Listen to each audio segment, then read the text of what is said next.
We've all heard it, right? From our parents, maybe our grandparents, that classic phrase, back in my day, especially when it comes to money. But let's be real. In the world we live in now, does that advice actually work anymore? Today, we're going to find out. So let's just start with one single, absolutely jaw-dropping number: 73%. According to the Federal Reserve, that is the percentage of all wealth in the U.S. that's held by people over 55.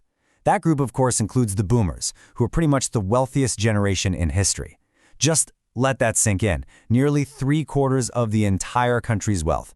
So you'd think, with that level of success, their financial playbook would be pure gold, right? The ultimate guide. But for so many millennials, that advice just falls flat. It doesn't connect. So what's the deal? Well, the answer really lies in what we're calling the Great Financial Divide. And look, this isn't about good advice versus bad advice. It's about the fact that these two generations grew up in completely different economic universes. And this is really where the paths just completely split. Boomers, for the most part, stepped into adulthood during this incredible, unique period of economic strength. Just a boom time. Millennials? They've had let's just call it a rougher ride. Their most important financial years have been slammed by one crisis after another, and that just changed the entire game. So let's break down how this divide actually plays out in the absolute bedrock of your financial life: buying a home and saving your money. First up, we've got that classic boomer wisdom, and it was a hard and fast rule. You buy a house, period. The whole idea of renting was just seen as lighting your money on fire. And you gotta understand, this wasn't just, a helpful tip. It was a cultural rite of passage. Owning a home was adulting. It was the finish line for financial security. It was the absolute goal. But trying to follow that rule today? It's a whole different ballgame, and here's why. A millennial today faces a home price-to-income ratio that is 53% higher than what a boomer faced at the exact same age. The math just doesn't work like it used to. Okay, on to the second classic rule.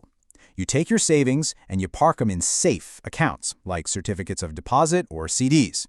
The key was, don't take risks. And man, this comparison really shows you why that safe advice doesn't feel so safe anymore.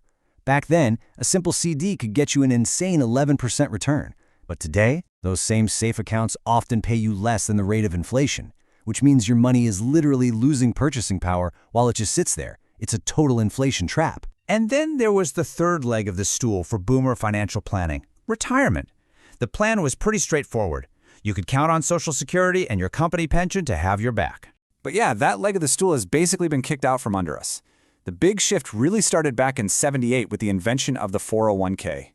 And what that did was move the responsibility for retirement from the company squarely onto the individual's shoulders. And the result? Today, only about 15% of private companies even offer a pension to new hires. That safety net is, well, it's pretty much gone. Now, these huge structural changes didn't just affect big life goals like buying a house or retiring. They completely transformed our day-to-day habits, everything from how we work to how we spend our cash. All right, old rule number 4 is a big one. It's all about loyalty. You find a good company, you work hard, and you stay there for your entire career. And back in the boomer era, that loyalty paid off. It meant job security, promotions, and of course, that all-important pension. But for millennials, the whole game is flipped on its head. In today's job market, hopping to a new company is often the single best way to get a meaningful raise. And look, this isn't just a gut feeling. The data backs it up completely. Research from ADP shows that people who switch jobs see pay gains that are nearly double what people who stay put get. So job hopping isn't about being disloyal. For a lot of people, it's just smart financial strategy. Okay, let's talk about something a little more day-to-day: how we watch TV. The old rule couldn't have been simpler. You paid for a big cable package. Boomers are still way more likely to hang on to that traditional cable bill. Millennials, as we all know, are the subscription champs. They're the cord cutters, building their own custom stack of streaming services. It's a totally different approach, although it's not always cheaper. Sometimes that stack adds up to the same as a cable bill. But the differences go even deeper than what we're watching. It's about how we even talk about money. For so long, it was a totally taboo subject. A survey from Fidelity found that for a majority of people, 56%, their parents never talked about family finances. That created this whole culture of silence around money. So, after all these differences, where does this leave us? Well, in our final section, let's look at the future of financial advice and see if maybe, just maybe, these two paths are starting to find some common ground. When it comes to actually getting advice, the old school approach is pretty clear. A survey shows that almost 40% of boomers would go to a professional advisor first. Younger generations, on the other hand, have usually turned to friends, family, or the internet. But, and this is a really interesting twist, it looks like millennials are starting to pick up this boomer habit. A recent study found that 26% of them, that's more than 1 in 4, went to a professional financial advisor for the very first time just in the last year.